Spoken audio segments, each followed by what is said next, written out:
Isaiah, Amos, Hosea, Micah, and Ezekiel.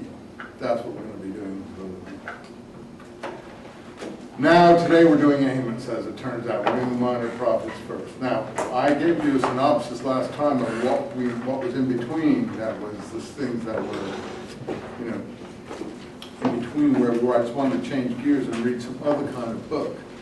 I mean, Psalms is not the kind of book you can read in a class. It's something that you have to really study in the original language. There's nothing, I mean, there's no thread that you can teach in Psalms. It's just a collection of songs. And you can read them and say, oh, isn't that interesting? Isn't that an interesting song?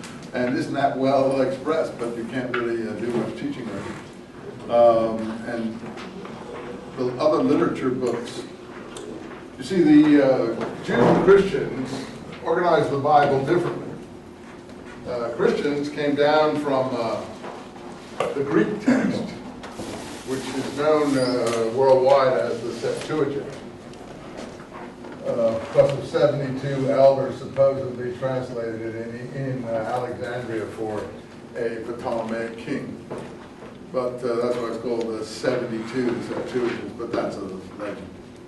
In any event, it was translated into Greek, and then a certain collection of books were part of that. Then that went into certain Latin Christian scholars like Jerome came to Palestine and used that and translated it then into Latin, which was called the Vulgate.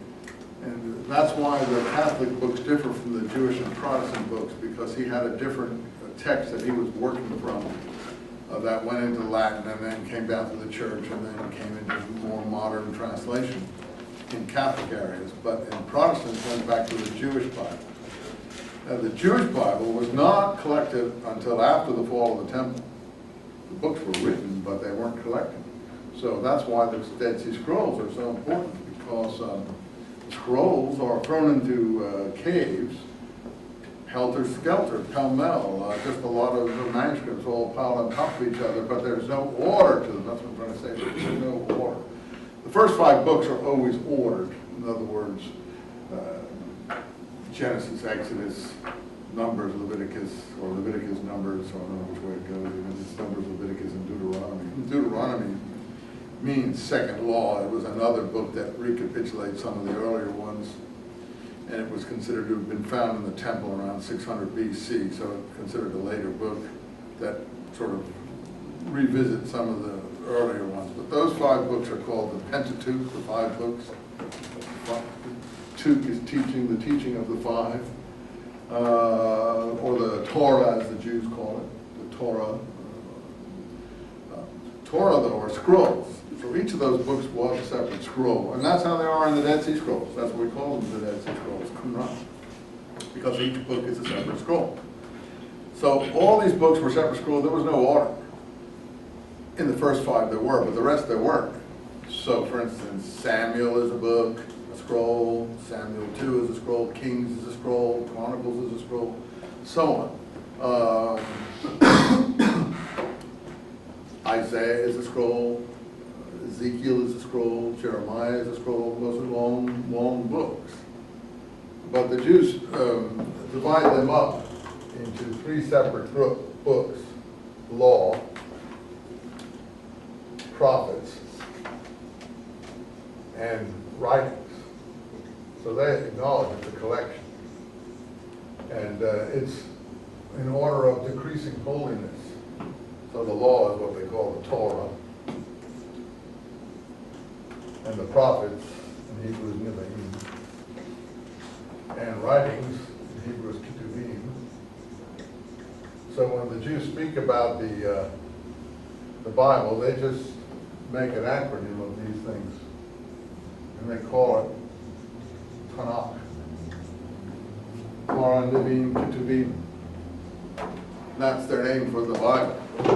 They don't call it anything except Tanakh. And that's an acronym, an abbreviation of the 3 areas of the books. So in the Torah, you've been reading these 2 books out of that. They put I don't know why they put Joshua and Judges in prophets. It doesn't make any sense at all, but that's where they put them with Samuel and some of the other books of that kind, because Samuel's considered a prophet, even though that's a history book. And then writings are just writings, you know. And the rabbis say writings don't soil the hands. In other words, writings are not holy books. The law is holy, the prophets a little less so, writings are just writings. And one of the big differences between a Jewish and a Christian Bible is the book of Daniel. Protestants have Daniel, and Catholics have Daniel, slightly different version. But Daniel was written in Aramaic, actually. And the thing about Daniel is that Christians put it under prophets because he's got so many important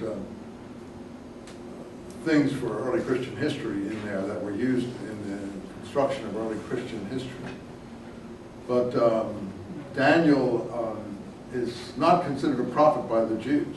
He's considered, or the rabbis anyway, he's considered a new kind of literature, apocalyptic, which is different than prophecy. It's visionary literature.